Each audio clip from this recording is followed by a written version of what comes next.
de 2021. Vamos a empezar en inglés y después en español. Ladies and gentlemen, the one and only Karina Ruiz. Thank you, Karina, for joining us.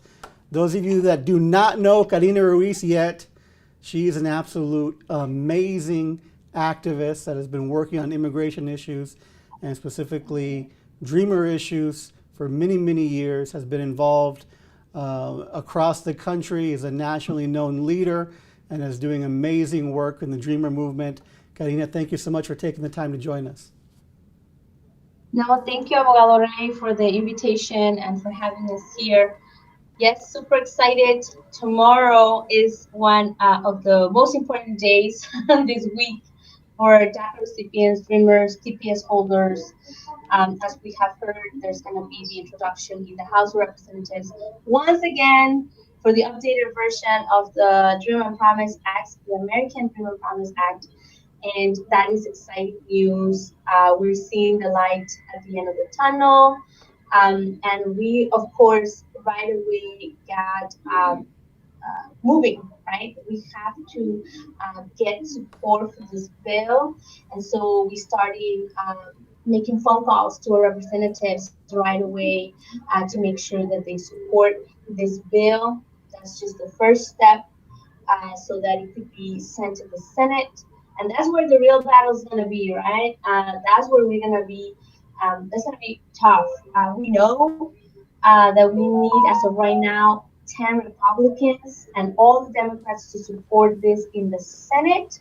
But we will cross that bridge when we get there. Right now, Mm-hmm. what's important is make sure that it passes the House.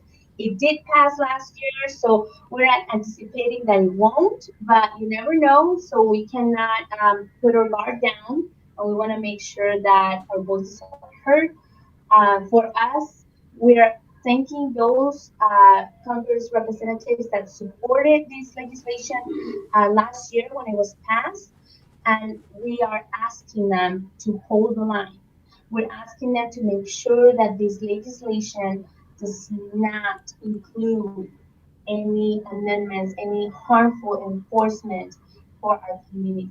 So we want them to hold the line, to really be courageous and say to the Republicans, nope, we're not going to negotiate any enforcement.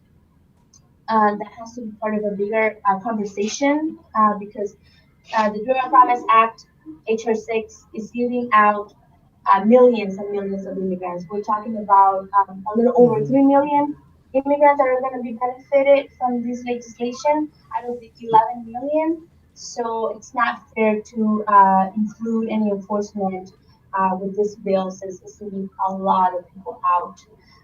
So we want them to hold the line, make sure that they know we're making phone calls, we got their back, and make this a reality. And Karina, if we can just step back for a minute, I don't think people really have an understanding of how difficult it's been to get to this point that we're at today. How many times have you been to DC, and how many congressional representatives, senators do you think you've talked to in the last few years about the DREAM Act? Yes, I mean, the Dream Act failed in 2001, right? It failed in 2010. So that's how far back we go with this fight. I mean, it's been 2 decades, right, since we saw this bill that should have been passed in 2001 and it failed in Congress. I got more involved in 2012 when DACA came about. And after that, in 2017, I made a tough decision to do civil disobedience. I was Mm. afraid as a DACA recipient to put in jeopardy my status, but I knew that I had to have courage, find courage to really put my body on the line because what we're fighting for is going to change my life and the life of so many immigrants that it was worth risking my body, right? And so in 2017, I was part of the Clean Dream Act campaign with United We Dream, an Arizona Dreamer Coalition. We took some of our leaders to DC. We took over offices. I went, I think, like close to 2 months almost, in like Wow. between November and December of that year. And I was there, and then coming back to Arizona and going back every other week. It was crazy, and I mean, we literally went to these representatives' offices, and a whole bunch of immigrant youth, along with our parents, went there, and we took over their offices. Like they would not come out and talk to us about this issue. And we would stand there and say, if you don't want to hear us, we will make sure that you do. And we were loud. We sent our message that we were not going to back down, and that eventually they were going to have to do the right thing. And it hasn't been easy, right? Like with DACA, it has been a roller coaster. And finally, in DC, they didn't hear from us a lot last year because we were concentrated in changing the administration. We knew that the former president was not going to help us because this bill, the Dream and Promise Act, the bill that we're talking about, passed in June of last year. And it Mm. got stuck in the House. Mitch McConnell and the Republicans would not put it for a vote in the Senate because Trump directed them not to do it. So we Wow. knew that under his administration it's not going to happen. And so what did we do? We turned to our community to inform them how to vote, how to register and participate civically. Since we cannot vote, we registered our family members. My son turned 18 last year, and he was able to vote last November, Nice. and just like him, many others with mixed status families. And that was the work that we were doing. And when we work hard, when we, turn out our community, we win. And that's what happened in the past elections. And now we have a fighting chance, a fair and just fighting chance at passing protections for our community. We know the Dream and Promise Act is not enough. Um, it was very hard for dreamers like myself to come to the conclusion to support this bill because we wanted and we have been advocating for the 11 million people like Mm. my mother that hasn't had a chance to go back to Mexico to help my siblings after 21 years. And I, as a DACA recipient, already went to Mexico twice. One Mm. with the study abroad program in 2017, another time recently when my dad passed away in November of last year. I was able to go in January of this year to bring his remains to his town in Oaxaca. And a lot of immigrants don't have that Mm. privilege that DACA Mm. gives us, right? And we have fought so much for it. Remember, Trump Yeah. took away our right to do advanced parole. We fought and we won, and that was the reason why I was able to bring my dad to Mexico. But it's painful to see that so many other immigrants don't have that chance, like my mother. And that's why we continue fighting for the 11 million. Unfortunately, right now, the Senate, the balance of power is still not quite there. We need to convince our senators, Sinema and Kelly, to change this by voting against the filibuster. Like they know that they can do it and stop like this nonsense from Republicans.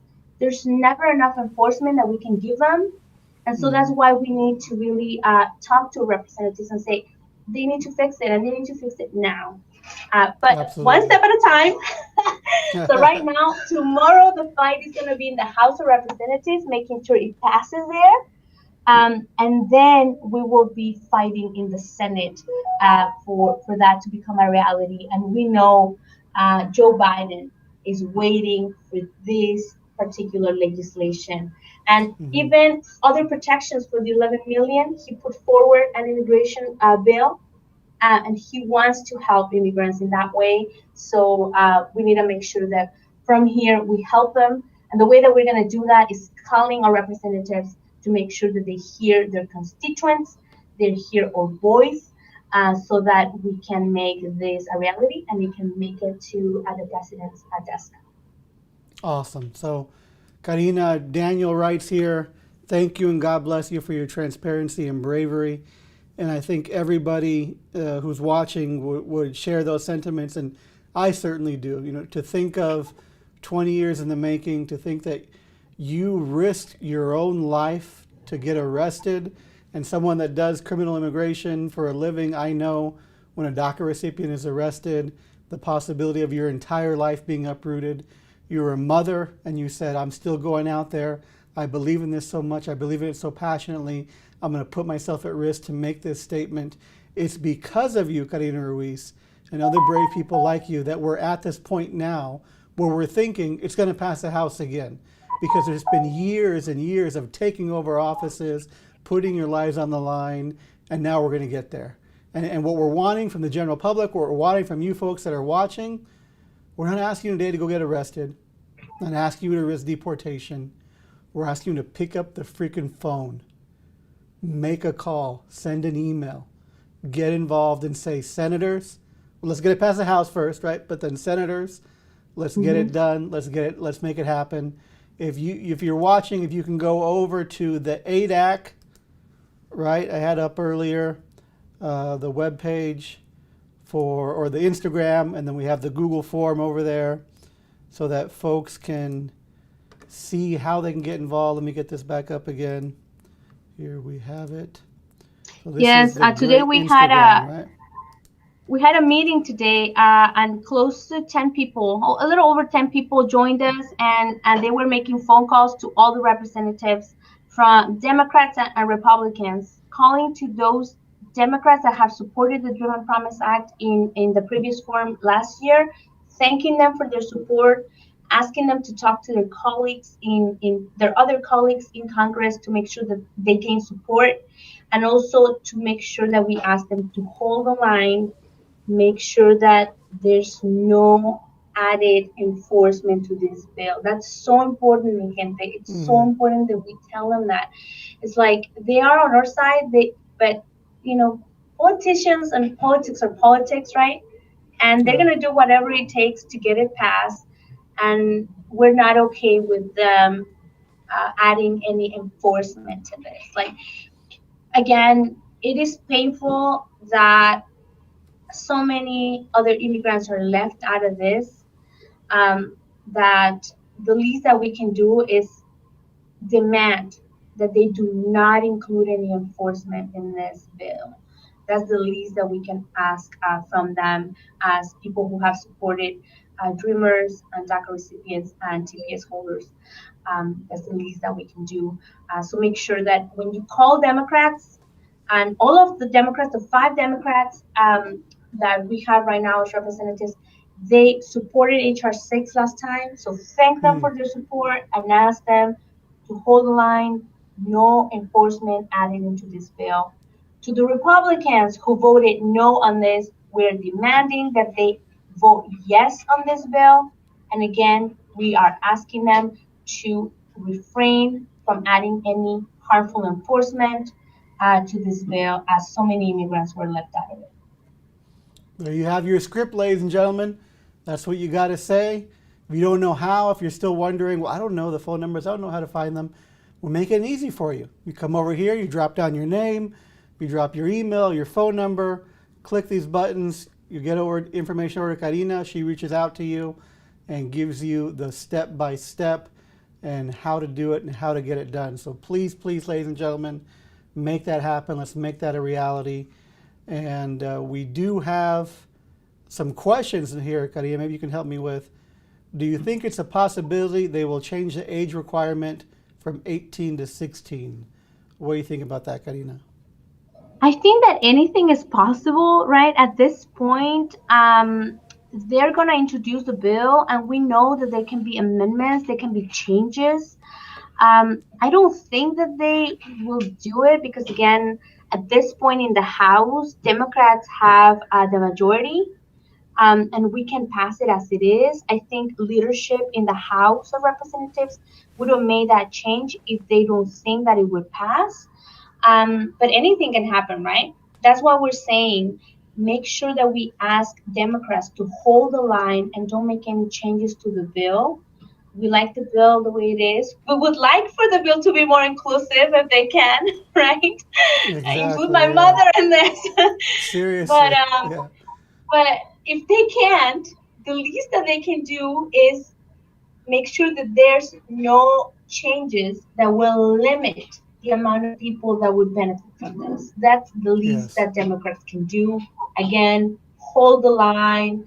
And over again, they have failed us too. I'm telling you, I've seen it. I've seen Nancy Pelosi standing in her high heels for 8 hours in 2017, while behind doors, she was within the party to um, vote to reopen the government, and everything that they wanted was included except Dream Act. So they sacrificed Mm.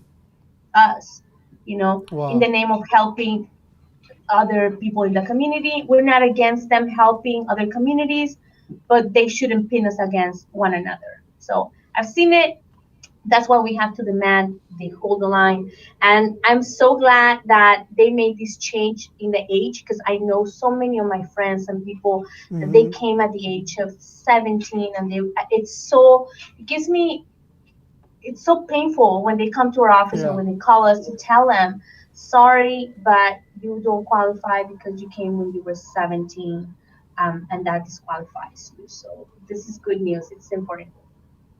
Yeah, I mean, I'm sure there's so many people that you see on a daily basis that you have to give them the bad news. Hey, how DACA is written right now, you don't qualify because you came in past 2007 or because you came in at 17. So this bill can help a lot of those individuals, and hopefully we can get that passed. And we have someone already signed up here.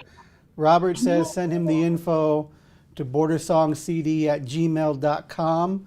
Most definitely we can do that, so that you can get the info on how to call. And LS from YouTube, thanks for tuning in, says, yeah, I'm worried. That's why I was asking. And absolutely, but that's the point, right, Karina? I think some people think like politics and bills are this like far off thing that we can't really be involved with, that we can't even know about. But in reality, folks, we're the ones that can move it and get it done, right? Getting You know, involved, right? these people work for us, Lorraine, right? They Mm-hmm. represent us. I don't care if you're a citizen or undocumented, you live in Arizona, you are their constituent, they represent you. Okay, and when you call these offices, they should not ask you for your immigration status. If they do, send us a message, give us a call, and let us know, because we will raise hell over that. Like, they cannot and should not be asking people for their immigration status. They need to make sure that they listen to every constituent in Arizona, and that includes undocumented immigrants, because they represent us. So that is so powerful, because we are the voice. Like, if nobody calls, they think, oh, nobody cares about this bill, and they make their own decision the best way that they think, and they Mm-hmm. don't live our realities, right? And so, but if we call, and when you call, I would urge you to share a little bit of your story. Maybe you have a friend that's a DACA recipient. Say that you have a friend, or you have many friends. Maybe share a little bit of that story from your friend if you're a citizen, and say, these people are part of my community and I care about them. If you're a DACA recipient, or if you were left out of DACA, when you call, tell them that.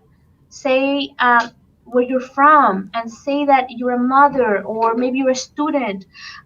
Say how it's going to benefit you. So when you call them, you can say that you live in the district if you are a constituent. And we can share a little bit of where to find that out here in a minute. But if you call them again, say, hey, and we're gonna share that tomorrow during the training if you sign up as well. And you can say, hey, my name is so and so, and I'm calling to support HR 6, the Dream and Promise Act. I am a DACA recipient, and this is going to benefit people like me and many others in my community. It's going to provide a pathway to citizenship, so I don't have to fear uh, the ghost of deportation, and fear the courts getting rid of DACA, and fear being separated from my family.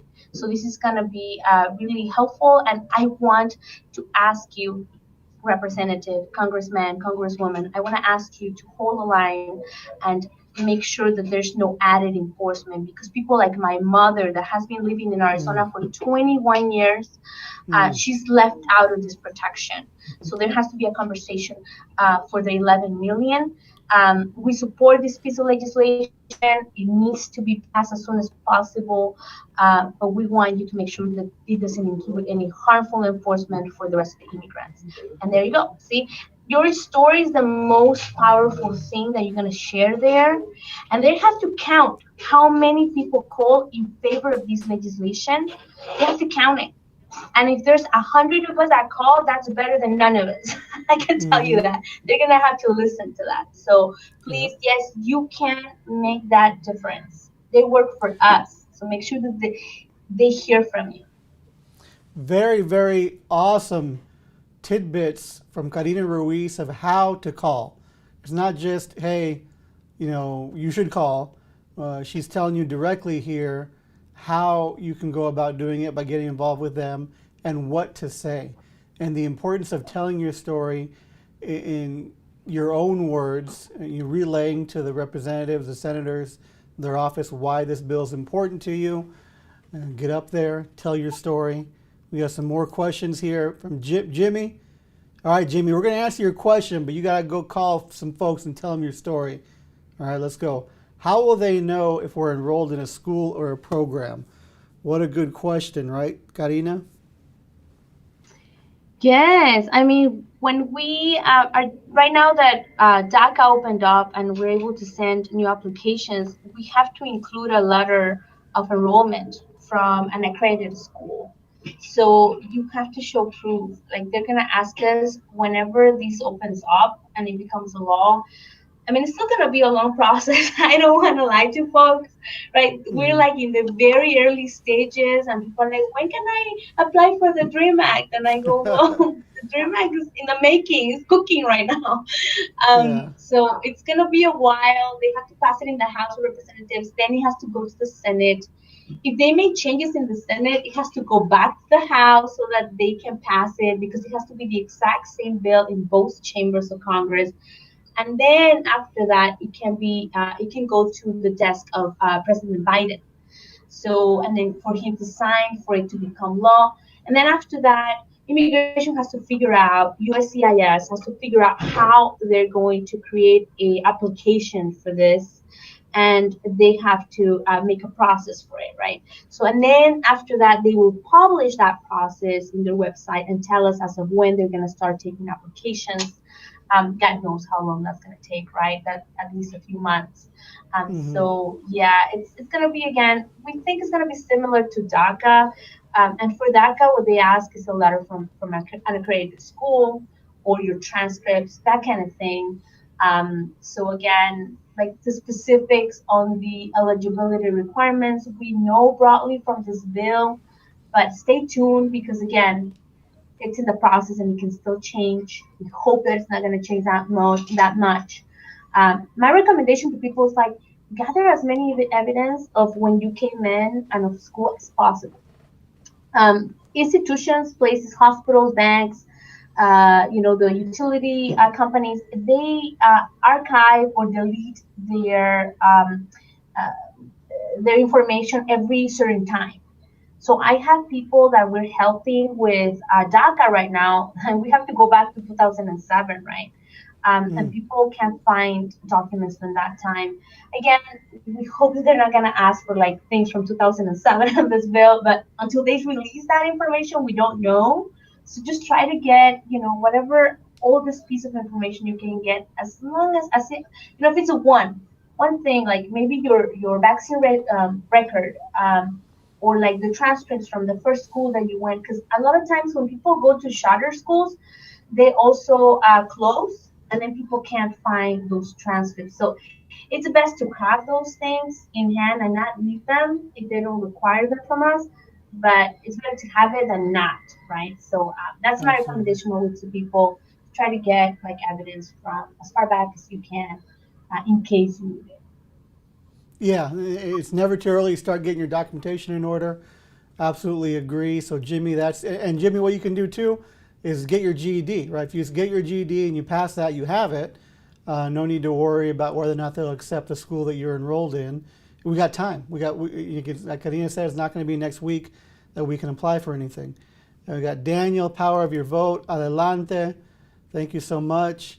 And we got some more questions related to the school and the letters here. Anna asks, can they deny if it's just an enrollment letter? So again, clarifying, still not, DREAM Act still isn't anything we can apply for. Only DACA's open right now. But for example, if it was DACA, an enrollment letter is good enough from an accredited school. Is that right, Karina? Yes, that's correct. A lot of people, I remember that there was quite a few people last time that they say, well, I didn't apply because I dropped out of high school. And I'm like, well, you don't have to graduate from high school. You can enroll in a GED program. And like you said, abogado, that's the best way is just, go take the test, see if you pass whatever you pass, and concentrate in the subjects that you don't pass. And then, study those, go to school for those, and then get your GED. But right now, what we see for DACA is that they are accepting a letter saying that you are attending a GED program. Ojo con eso, like, I just want to say there's schools that have been complaining to us saying, hey, like, those dreamers, they come here, they enroll, and then we never see them again after we give them the letter. And they're making it harder for people to get those letters now. Thanks to those people that ruin it for the rest of us. So please don't do that. Make sure that you attend. This is going to be helping you. It's going to help you better yourself. So try to attend school and finish and get that GED so that way you don't have to worry about it at all. But again, like Abuela already said, it's too early to know what kind of requirements they're going to have. And we have to wait a little bit more for that to have a clear answer as it pertains to the DREAM and Promise Act. Right now, for DACA and enrollment letters. Perfect. And getting back here, LS asks again, is it a good idea to send out messages to senators? Like the House, there is little hope. However, Senate will be a tough fight. What do you think about that? Yes, it's never too early to start advocating with our senators. Right now, we're concentrating in the House just because it's going to be introduced there and because it's like a good practice, right? But if you're like, yes, you know what? I call all 9 of the Congress representatives in Arizona. I call both their Washington and their local offices. And now what do I do?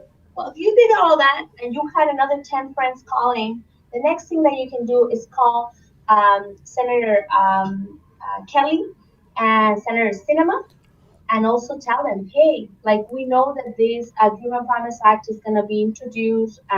We're working and calling our representatives to make sure that they pass it. But when it gets to the Senate, we want to make sure that you ensure that it passes. We want you to vote yes on this, and we want you to make sure that you give us a fair chance and like talk about the filibuster again. Like that's something that they have to really look at it. And we know that Senator Sinema has said no to supporting getting rid of the filibuster. That's something that you can call her and say the stimulus check. Like President Biden and this administration lowered the amount of money that they gave for COVID to please the Republicans. And you know how many Republicans voted for this bill? 0 senators, like none. So like, why do we even like make changes that they're asking if they're still not gonna work with us and give us support? And what they want is stopping things, blocking things from moving. We're done. We're tired of it. The senators need to understand that, and they need to make sure that there's a way to fix that rule that is just enabling Republicans to stop the progressive agenda in fixing problems like immigration, climate change, and many other problems that we have in the U.S. So, and they can do it. So, yes, I encourage you, call them, tell them they need to make sure that the Dream and Promise Act makes it to the desk of President Biden to sign. Perfect. And some of these questions are a little bit more specific. So we got, how about a young man who came in the USA at 15 months, college student, deported at 27, asked for a doctor, prescribed him meds. and made him addicted. So, I mean, age requirements looks like we're good here, right?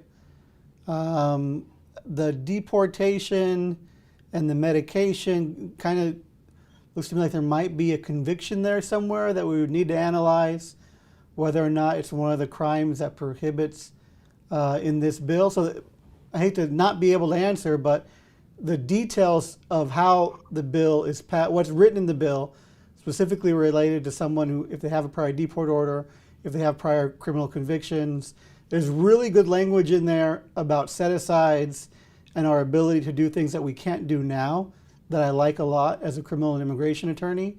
So hopefully we'll be able to, but we just can't give yet a solid yes or no answer because it depends on how the bill's going to be finally passed, what's in there, and what the individual person's actual history is. Right? Yes, anything to add on that, Karina? Yeah. we always recommend to people that come to our office whenever they have some criminal history, it's best to like consult with an trusted immigration attorney. And if there's attorneys that handle criminal and immigration, that's better. And we also tell them that when you call your representatives, that's something else that you can talk about. Like you can Mm-hmm. say, hey, Exactly. like, make sure that the criminal bars or like things that are included in this bill don't affect people like me. And you can tell them your story. We all make mistakes. It's a difference between you getting caught or not, right? And how criminalized we are. We're punished all the time, way more than any Mm-hmm. people because of the color of our skin, because of where we come from, because of our accent, right? Like there's law enforcement that are racist and that they are out there to get us. That's the reality that we live in. They are always collaborating with ICE, especially here in Arizona with 287G agreements. Again, that's something that you can speak to and you should share when you make that phone call. Don't be afraid. Don't be ashamed Mm-hmm. because they need to hear from you to make sure that they can put in the bill as little prohibitions for criminal bars as possible, right? And we also have to talk about people who have been deported. Like we have to advocate for those people to be brought home. Mm-hmm. We have to bring them home. They have families here. They have wives. They have children. If a citizen gets a DUI, the law does whatever they do, like fines, jail, whatever it is, and then they get released, right? But an immigrant is always punished to the extreme. They don't just give you the fines and the jail time and all this. They separate us from a family for a mistake that you made to define your entire rest of your life, for maybe something where you have an illness like alcoholism, right? Like, so again, these are things that we are against, and we need to speak up and talk to our representatives about it. There needs to be criminal reform. That's a separate subject, but está junto con pegado, right? Like it's Mm-hmm. also part of It is. immigration. So, Yep. and it is a broader topic that affects citizens and non-citizens. So we need to have that conversation, and we need to be brave, and they need to hear from you, because these are people. Representatives are people that haven't been deported. They have not been living in a detention camp, in a detention center. They need to Mm-hmm. hear from you, your experience, how it was, how horrific it is, so that they can, help us out in that respect. Absolutely. 100% agree. Kaylin as well agrees. So let's get those voices and those stories told straight to these senators and congressmen. We got more questions coming in. Angel on YouTube.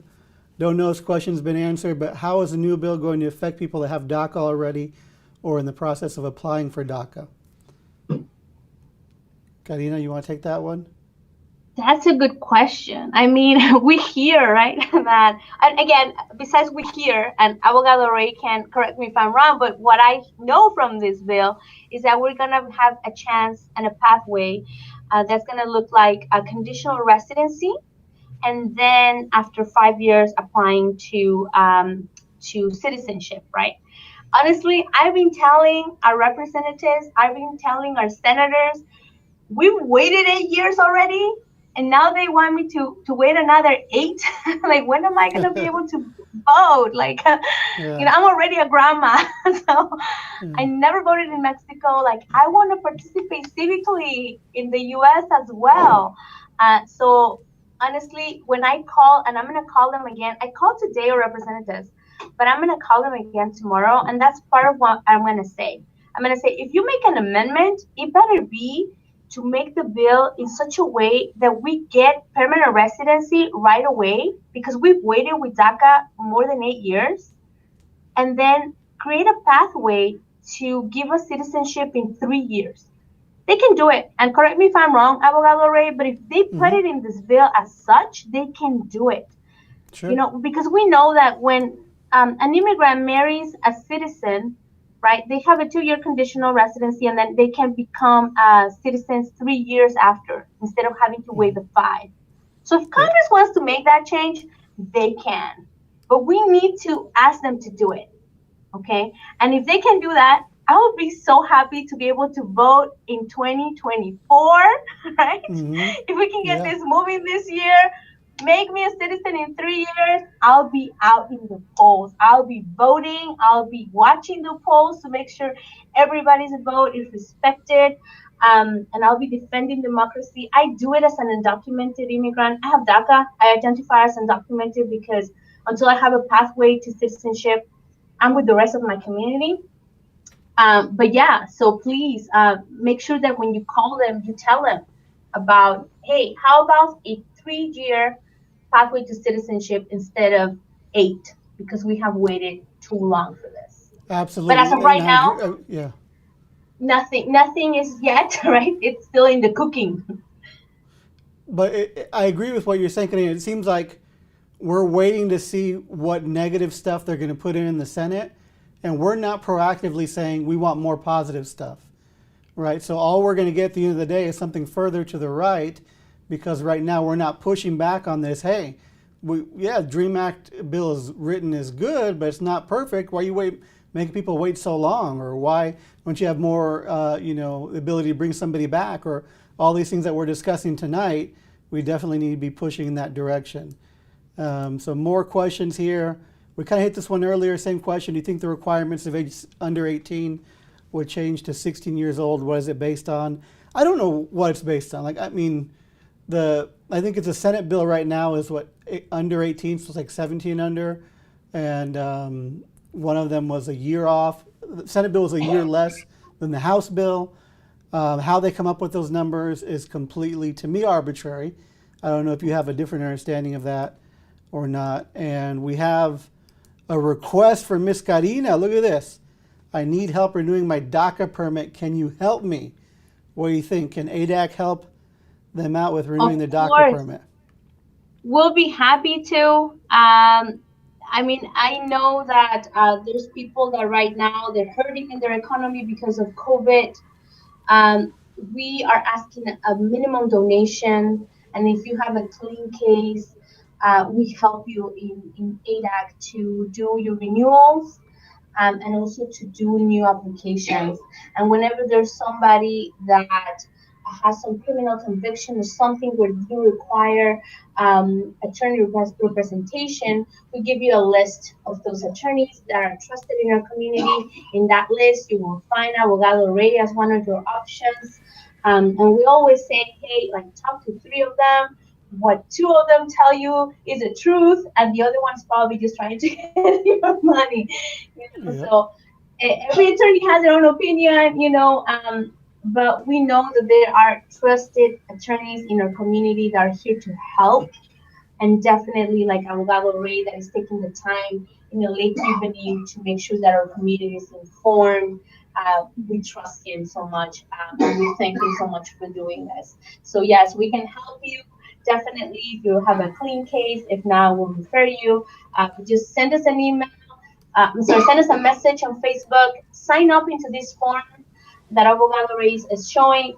Send us a message in our Instagram, the ADAC, in Facebook as Arizona Dream Act Coalition, and we can help you for sure. So there it is, ladies and gents. Go to the ADAC on the Instagram, on Facebook, and sign up the form. This form is to volunteer, right? The form is to volunteer. So, Kaylin, who we were talking to earlier, asking which senator, you put your information in here. Karina will reach out to you based on where you live and tell you who you need to get a hold of. And just follow ADAC in general if you need help renewing your DACA, or you just want to be involved and know what's going on in the DACA world in Arizona politics. Give them a follow as well. Definitely been doing amazing work for many, many years in this area. And Karina Ruiz is a very busy person, so it's an honor to have her on with us. And we thank you for your time, Karina, and thank everybody. Oh, look at this. We got an interesting question here. I heard Republicans propose their own immigration reform. Is that true, or is it just BS? Have you heard anything about that, Ms. Ruiz? I heard something. I honestly haven't paid much attention to what they're doing other than demanding that they do the right thing with what we have, because I know that whatever they present is going to have enforcement. It is shameful, but honestly, when I looked at the vote on this particular bill, the Dream and Promise Act from last year, every single Republican voted no from our state. Okay. And so that was so disappointing to me. I was like, really? Like, this is positive. Like, this is something that's going to help not even everyone in the state. It's going to help a portion of immigrants in the state. And they're voting no against it. And I'm going to tell you why they're voting no against it. It's because it does not include enforcement. It does not include more money for ICE or CBP. It does not include more money for more detention camps, right? So that's why they don't like it. And we're here to tell them that we are not going to negotiate with our community, and we're going to hold our line, and that we don't want them to deport people like my mother, that we don't want them to deport any of our neighbors, that are parents, that are students, that are maybe they were older when they came to the U.S. and they were left out of DACA. We don't want them to be targeted, and they need to stop doing that. So I mean, yeah, I would love to read and look at this immigration reform bill, but I can almost assure you that's going to include some sort of enforcement and border security. I'll take a look at it. I honestly haven't reviewed it, but that's what they have shown in the past. I'll be really impressed if it doesn't. I think they're trying to make sure that legal migration is hard, and they don't want to work with immigrants in order to facilitate migration. They don't want us here, period.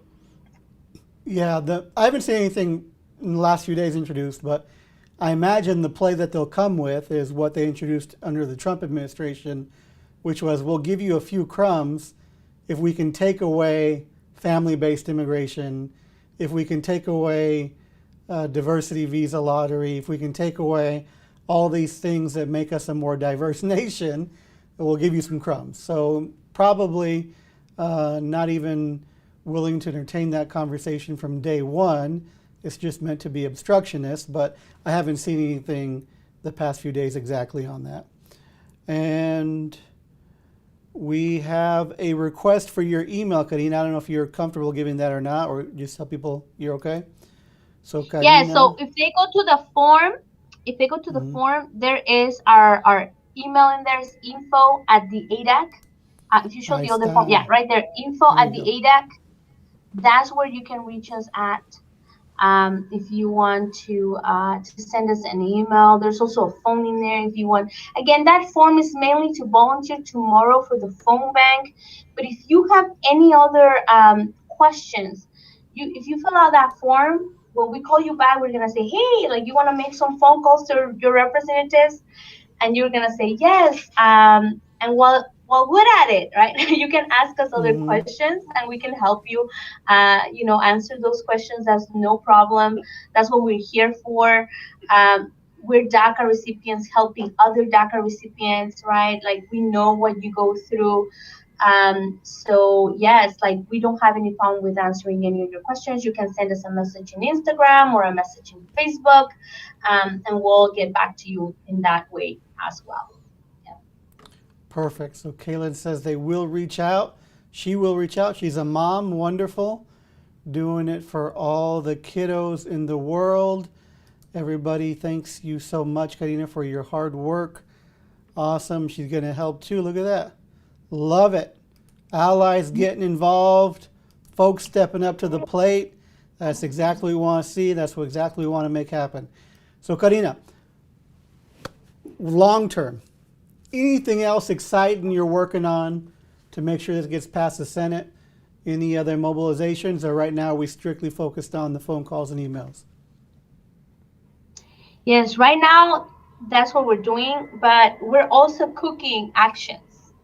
Like we need to take on the streets. We need to make noise.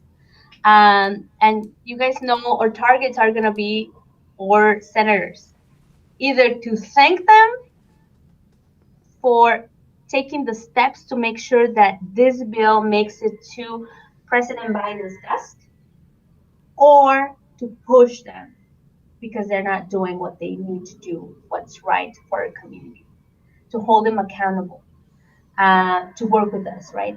So either way, we only have two senators, so it's not going to be hard to do two actions outside of their offices. We're still cooking the details for that, but just stay tuned and know that if you follow us in our social media, you will get the information to these actions that we're going to be taking in the next few days and in the next few weeks. And so that's just nationally. Locally, you might have shared of a proposition, SCR 1044, to help with in-state tuition. We're getting involved in that fight as well. That's not going to be an easy fight. They're excluding adult education and child care for undocumented immigrants from this bill. We're raising our voices on this. And we want stories from people that are undocumented and they want to continue their education. We're seeing that the community colleges are asking undocumented people to sign letters stating that they are citizens or legal residents, or they have authorization to be here lawfully, and people don't know better and they sign it. This is very, very bad because this paper can prohibit them from becoming citizens later on.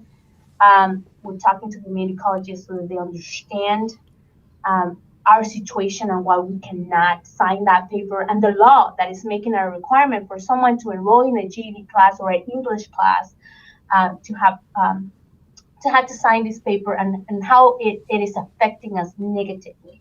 So please, if you are an adult that drop out of high school and that want to continue your adult education, send us a message, let us know so that you can get involved in that fight with us. We want the full repeal of Prop 300. And if we cannot get it, we support this bill. We're not going to say no because it's going to help students in high school, but we have to raise our voice against the injustice that they're doing locally. This is something that's going through the legislature in the House of here in Arizona. And so that's part of the local work that we're doing this week. And next week, we're having conversations with our representatives locally for that fight. So please get involved, follow us, so that you can be part of that change.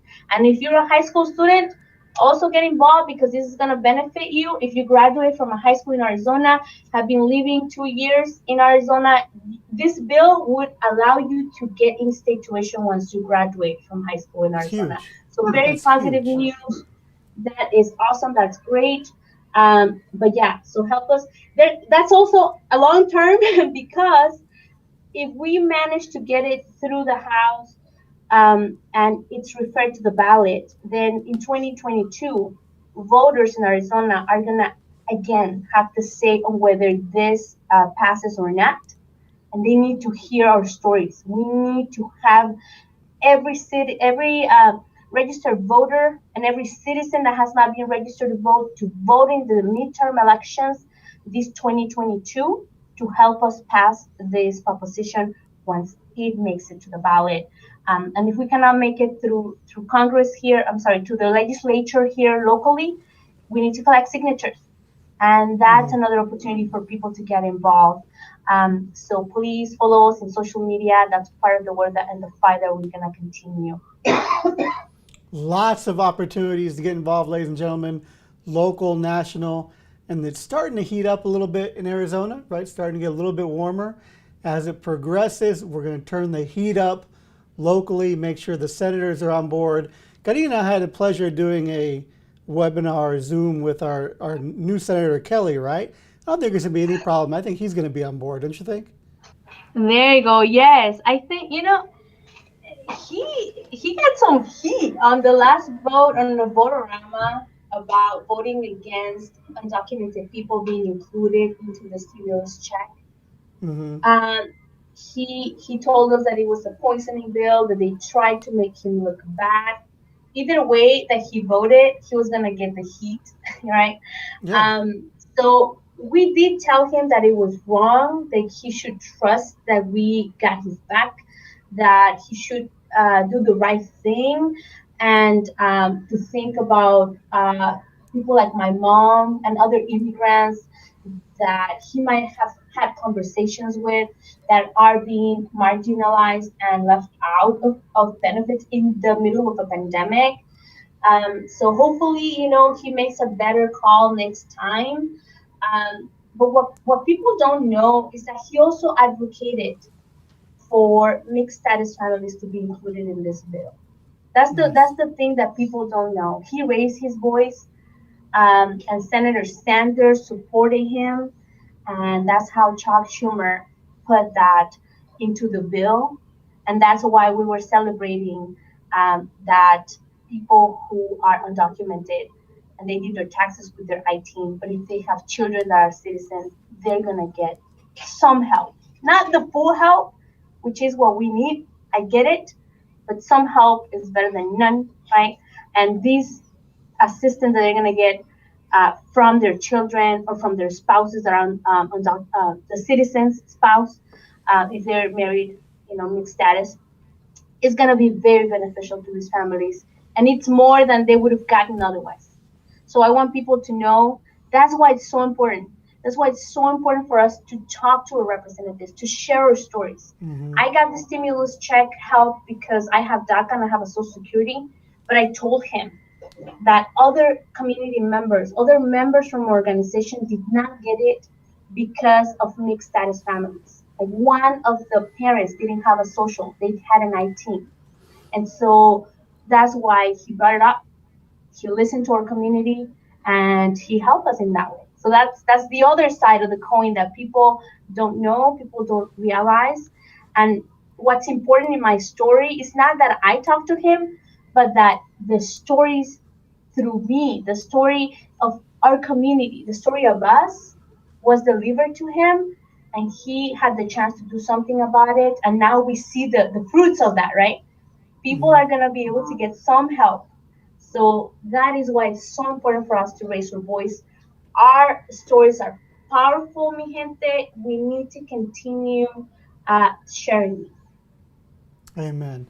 And I couldn't agree with you more. I think it's the responsibility of the senators, and we're talking about the great state of Arizona, but it's the responsibility of both our Democratic senators to not just vote for the DREAM Act, but to be leaders in getting the DREAM Act passed. Not just sitting aside and saying, I'll vote for it when it happens. We want active leadership. So many young people have done so much for the DREAM Act, for dreamers from the state of Arizona, for Arizona Democratic senators to not be in the lead when dreamers and dreamers who support them put them into office would be an absolute disgrace to our entire community and will have repercussions. So let's Yes, get both those senators in line, get them passing that DREAM Act. absolutely. There was undocumented mothers that were knocking on doors to make sure that people were registered to vote, that people had the information. We were not telling them who to vote for. We made sure that they had all the information they had to make the best decision, the best informed decision for candidates that support community. So absolutely right, Abogado Ray. Now they're gonna be held accountable to those people that knock door on their behalf. So, Karina, I haven't gotten yelled at yet for not speaking Spanish, which normally about 5 minutes in I'm getting yelled at. But we did promise de hacerlo en español. So, si usted nos puede dar en español, Karina, mientras que yo voy a poner la luz, go for it. Break us down in Sí, español, claro. please. Claro, sí, pues estamos contentos esta noche porque, bueno, vemos la luz al final del camino, un poquito de esperanza. Mañana en la Casa de Representantes se va a introducir este bill que es la HR 6, también conocido como el Dream and Promise Act o la Acta de Sueño y Promesa. Este bill incluye a personas que tienen DACA y más allá de los que tenemos ahorita DACA, porque incluye a personas que cuando entraron a Estados Unidos tenían 18 años o menos en lugar de 16 como lo hace DACA. Incluye a personas con TPS y estamos viendo que están también hablando de los trabajadores del campo. Entonces, es bien, bien importante porque es más inclusivo este bill. Va a beneficiar a poco más de 3 millones de personas de los 11 millones. Todavía no es lo ideal, mi gente. Seguimos peleando por el resto de los 11 millones. Fue una decisión difícil para nosotros el apoyar este bill, porque mientras que ayuda a personas como yo, deja fuera a mamás como Elsa, que ustedes la han visto en nuestros Facebook Live, a Rosa María, que la han visto ustedes también, a mamá de Dulce, las deja ella por fuera. Entonces, nuestra lucha sigue. Pero ese es un primer paso, un buen paso para que empecemos a agarrar ese momento, en verdad, esa energía que necesitamos para llegar a una reforma migratoria que beneficie a tantos más se pueda de los 11 millones como sea posible. Y más, ¿no? Necesitamos que la gente que ha sido deportada también sean regresados a casa. Entonces, todavía hay mucho trabajo que hacer, pero este es un buen primer paso. Este Dream and Promise Act pasó el año pasado en la Casa de Representantes.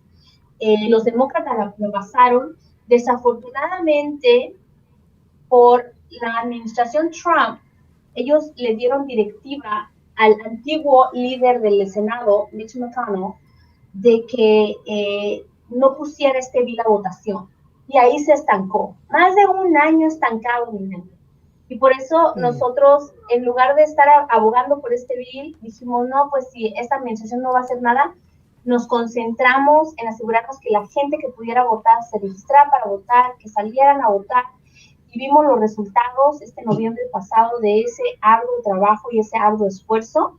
Y ahorita, nada, estamos asegurándonos de que tanto en la Casa de Representantes como en el Senado, como el presidente, se hagan responsables de la promesa que nos hicieron. Y ese es un primer paso para esa promesa, el Dream and Promise Act. Y pues ahorita la batalla va a ser otra vez en la Casa de Representantes a que todos lo pasen ahí. Nuestros representantes voten que sí, pase ahí, y después se va a ir al Senado, en donde vamos a estar, la pelea va a ser dura, porque necesitamos 10 republicanos. Sabemos que ellos no nos quieren aquí, la verdad, pero hay manera, dije, hay manera de que se puede pasar esto, y tenemos que hablarle a nuestros senadores, senador Kelly y senadora Cinema, para que hagan lo correcto. Ajá, ellos son clave en que se pueda quitar esta restricción del filibuster para que se pueda necesitar solo una simple mayoría, 50 votos, y el de nuestra querida Kamala Harris sea 51 para pasar pues este Human Promise Act y una reforma migratoria, ¿no? Sabemos que se necesitan 60 votos para pasar cosas que tienen que ver con inmigración, a menos que se quite esta regla del filibuster. Entonces es algo que pueden hablarle a nuestros senadores y decirle, hey, necesitas ver la posibilidad de que se quite esta restricción para que podamos pasar estos biles, porque no se está avanzando. Los republicanos siguen bloqueando nuestros esfuerzos, no quieren trabajar con nosotros, y no se puede seguir así. Entonces, tienen ellos la responsabilidad de encontrar una manera de que se pase este bill y mucho más, desde cambio climático, control de armas. Bueno, ya lo hicieron con el cheque de estímulo, lo pueden hacer, mi gente. Lo pueden hacer con todos los otros temas que nos afectan a nuestra comunidad. ahorita estamos hablando de inmigración, pero como inmigrantes somos más que eso. También necesitamos cuidado de salud, nos importa el clima, porque nuestros hijos les vamos a dejar un planeta, ¿verdad? Y no sabemos en qué condición. Entonces, mi gente, si quieren que todo esto se pase desde la reforma hasta el cambio climático, hay que involucrarse, hay que llamar a esos representantes en el Congreso, y si no saben cómo, mañana vamos a tener a las 10 de la mañana un webinar en donde vamos a estarles diciendo paso por paso y vamos a enseñar nuestra pantalla para que si usted no sabe cómo hacerlo, ahí le vamos a decir. Esta noche tuvimos un poquito más de 10 personas que lo hicieron con nosotros, entonces, bien fácil, entonces ahí vamos a compartirle cómo va a poder usted hacer estas llamadas a sus representantes, en inglés o en español. A este punto, si usted dice, yo no sé inglés, hable y nosotros le vamos a decir cómo le va a hacer para que su voz sea escuchada, porque no importa si usted tiene, si usted es ciudadano, si tiene papeles o no. Si usted vive en Arizona, usted es un constituyente de estos representantes. Estos representantes en el Congreso, desde la Casa hasta el Senado, trabajan para usted y para mí y tienen que escuchar de nosotros en lo que nos importa. Entonces, mañana va a ser un día de acción, de movilización, para asegurarnos que en la Casa de Representantes escuchan de nosotros el apoyo a este bill, y después nos vamos a ir al Senado y vamos a tener acciones, mi gente. Entonces, estén al pendiente, porque en las próximas semanas vamos a estar visitando a nuestros 2 senadores, abajo de la pandemia, con las mascarillas, ¿okay? Y la precaución, pero tenemos que tomar acción, mi gente. Entonces, síganos en nuestras redes sociales, Instagram, Facebook, Twitter, para que sepan de lo que vamos a estar haciendo. So aquí está lo que está hablando Karina, the ADAC, y aquí le puede poner su información. Hagas clic aquí en esta forma, entra aquí, ponga su nombre, correo electrónico, su nombre, y ellos le van a contactar a usted. Si quiere, prefieres marcar por teléfono, aquí está el número. Si prefieres mandar un correo electrónico, aquí está el correo electrónico también. Y nada más quiero decir otra vez, 100% estoy de acuerdo con Karina en lo que ella está diciendo. Si nosotros no digamos nuestras historias, esos representantes, no vamos a tener nada que podamos aplicar en meses o en un año. Tan importante estar involucrados. Encantamos contestar las preguntas. Cualquier pregunta que tiene, ponga en los comentarios. Yo casi cada día voy a los comentarios para intentar contestar lo que yo puedo. Ponga las preguntas ahí. Pero la razón por este video es más para decirle, ya es tiempo que ustedes o siguen trabajando en ese tema, involucrar con ADAC, involucrar a hablar con estos senadores, representantes, y en unas semanas, unos días, hagan más cosas para que eso pueda ser la ley, por favor. Y como siempre, si está viendo en YouTube, nos puede hacer subscribe, y en Facebook nos puede seguir para que pueda ser notificado cuando hay videos nuevos, cuando hay acciones nuevas, y de seguro ir con ADAC otra vez aquí para que usted pueda seguir ellos y saber exactamente qué está pasando, porque hay diferentes campañas, ¿verdad? Hay campaña local que usted nos compartió también en inglés, y nos puede decir un poco sobre lo que está pasando también estatal, por favor, Karina.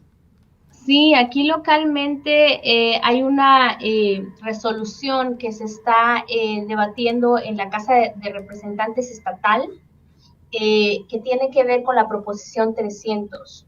Si ustedes, tal vez algunos de ustedes sepan lo que es, algunas personas no saben lo que es, pero la proposición 300 pide que enseñes prueba de ciudadanía o estatus legal o presencia legal para tener acceso a lo que es conocido como el in-state tuition, o la matrícula a costo del Estado para las universidades y los colegios. Yo personalmente, en el 2009 se me triplicó, bueno, en 2008, 7, 8, se me triplicó mi matrícula. Tuve que pagar, agarré una beca para pagar $21,000. Si no hubiera sido por esa beca, yo no hubiera podido haber ido un año a la universidad. Aún así me quedé un semestre y una clase corta y ya no pude seguir pagando. Entonces fue cuando me salí de la escuela. Es la historia de muchos jóvenes que no pueden pagar, no hay suficientes becas, que es difícil a veces agarrar estas becas. Ahorita agarramos una noticia reciente del Grand Canyon que están ayudando a personas con DACA y a los que están aplicando. Vean otros videos, el video anterior de al abogado Ray, porque van a ver información acerca de esta beca muy, muy importante. Pero tenemos que pelear para que se cambie esa ley. ¿Ok? Entonces, localmente, esa es parte de lo que queremos. Ahorita, lo que se está escuchando en la legislatura en Arizona es que quieren pasar un bill en donde repelen esa parte de la proposición 300 de la institution y si tú te graduaste de la high school en Arizona y has vivido en Arizona por 2 años, vas a ser elegible para lo que se conoce como el in-state tuition, a la matrícula a costo del estado. Súper buenas noticias, pero aún no se puede hacer ley. Si ellos lo pasan, se va a referir a la boleta en el 2022 y ahí los votantes van a ser los que van a decidir, porque la ley que dice que tenemos que enseñar ciudadanía o residencia legal para ser elegibles para el institution, se pasó por los votantes en el 2006. Pero la única manera de cambiarlo es por los votantes y esto puede hacer en el 2022. Desgraciadamente, esta propuesta excluye a personas inmigrantes adultos, ¿ok? No incluye a adultos que son indocumentados que quieren terminar su GED o agarrar clases de inglés. También no incluye a las personas que necesitan cuidados de niño o de niños para continuar su educación.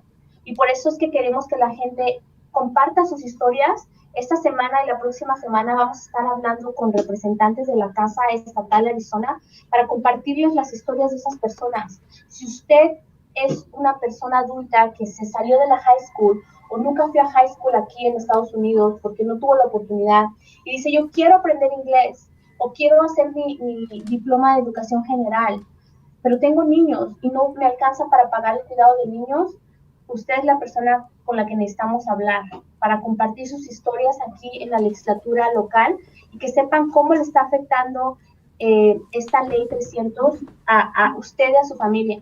Entonces, por favor, involúcrense. Si están confundidos, si no saben, vamos a estar poniendo información acerca de esta batalla local en nuestras redes sociales, entonces síganos. Igualmente nos pueden llamar y les respondemos sus preguntas. Pero es un cambio bueno para la educación de inmigrantes, desde jóvenes de high school hasta adultos, indocumentados o con DACA. Tenemos que seguir luchando para tener acceso a la educación. Esto no es por casualidad, mi gente. Esto, exclusión de las personas adultas de la educación, es porque en el Estado la gente racista que están en el poder, en la legislatura estatal, saben que somos más fáciles de oprimir si no estamos educados, si no sabemos el idioma, si no tenemos una preparatoria o un certificado en donde nosotros podemos aprender más y aprender de cómo es creada una ley aquí en Arizona, algo tan sencillo. Entonces, mi gente, les invito a que nos sigan y si están interesados en involucrarse en la lucha por la educación de los inmigrantes, ya sea jóvenes o adultos, que se comuniquen con nosotros para que se unan a nosotros en esta batalla. Como dijo Diana Chávez, latinos unidos jamás serán vencidos. Es exactamente lo que está hablando Karina, específicamente diciendo, mira, aquí hay camino, aquí hay manera de involucrar en una batalla que hemos visto cosas positivas los últimos 20 años. Si pasa una vez la Cámara de Representantes, pensamos que va a pasar otra vez mañana. Y el chance que pase el Senado, vamos a tener que trabajar muy duro para que eso sea realidad. No estoy aquí para decirle, mira, muy fácil, no se preocupe gente, vamos a ganar. No, estamos diciendo tiene que ser involucrados para que eso sí pueda pasar. Si no hacemos nada, si nada más esperamos el siguiente live, nada más vamos a ver Telemundo, Univisión, las noticias, no es algo que va a pasar. Nosotros tenemos que creer las noticias. Nosotros tenemos que ser las personas que están no nada más marcando, mandando correos electrónicos, pero en las calles y en las oficinas de esos senadores diciendo nuestras historias para que ellos puedan sentir que si no pasan eso, si no son líderes en eso, el siguiente vez que ellos corren, nosotros no vamos a estar apoyando a ellos como siempre. Siempre esperando que los latinos, los inmigrantes apoyen a los demócratas. Ya están en poder demócratas, ya es tiempo que ellos pagan porque nosotros ya trabajamos. Pero tenemos que seguir empujando a ellos. Por eso quiero que ustedes, mi comunidad, por favor, ir con el ADAC, poner su información ahí para que pueda ser involucrado en el movimiento para pasar el Dream Act de 2021. Karina, muchísimas gracias por su tiempo. ¿Hay algo más que usted quiere compartir con la comunidad? Sí, que no tengan miedo cuando ustedes llamen a las oficinas de nuestros representantes, y mañana a las 10 vamos a tener ese webinar. Por eso es que si se quieren involucrar, anótense en esa Google Form. Si no pudieron por cualquier razón, mándenos un mensaje y digan, yo quiero hablar a mis representantes, nos comunicamos con usted y le decimos cómo hacerlo. No importa su estatus migratorio, no tenga miedo. Esas oficinas no le deben de preguntar si usted es ciudadano o es documentado o su estatus migratorio. Y si alguna oficina lo hace, llámenos, comuníquese con nosotros, porque vamos a quejarnos con esa oficina, porque ningún representante del Congreso tiene derecho a preguntarle su estatus migratorio. ¿Okay? Entonces, muy importante que no tenga miedo. También pueden dejar los mensajes en español. Mucha gente dice, no, es que yo no hablo inglés. No le hace. Usted va a hablar y va a decir, yes, Dream and Promise Act. Y con eso que diga, ya lo demás, mire, es extra. Y habrán oficinas que se van a encargar de ver qué dijo usted, ¿verdad? Conseguir a alguien. Tienen el deber ellos de buscar a alguien en su oficina que sea bilingüe para que traduzca ese mensaje y le lleve el mensaje al representante. Esa es responsabilidad de ellos. Si usted se siente más cómodo de dejar el mensaje, no deje que el idioma sea un impedimento, que su estatus migratorio sea un impedimento. Usted vive en Arizona, es constituyente de estos congresistas, eso significa que lo representan a usted.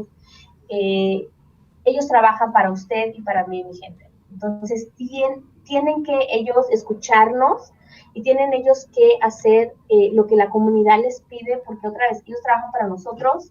Entonces, pero si ustedes no hablan, no nos van a escuchar y no, ellos van a tomar la decisión que ellos mejor les parezca.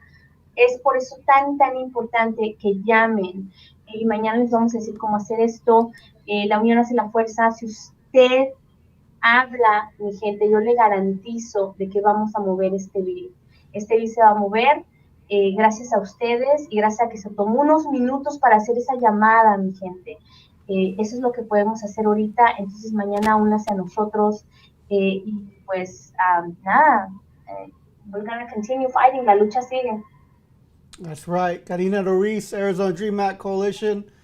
Thank you so much for all your work. Muchísimas gracias por todo su trabajo de muchos años. Ya sé que usted todo el día estaba trabajando y aquí estamos a las 7. Usted sigue con la energía y listo para mañana a las 10 para compartir con nuestra comunidad cómo pueden ser involucrados otra vez directamente en mi corazón, de todos nosotros aquí en el despacho. Muchísimas gracias por todo que lo haces por la comunidad y que tienen muy excelente tarde y ahí nos vemos pronto. En cualquier acción que tienen nos avisa para que también podamos compartir, ¿ok? Claro, muchas gracias. Adiós, mi gente. Nos vemos. Bye.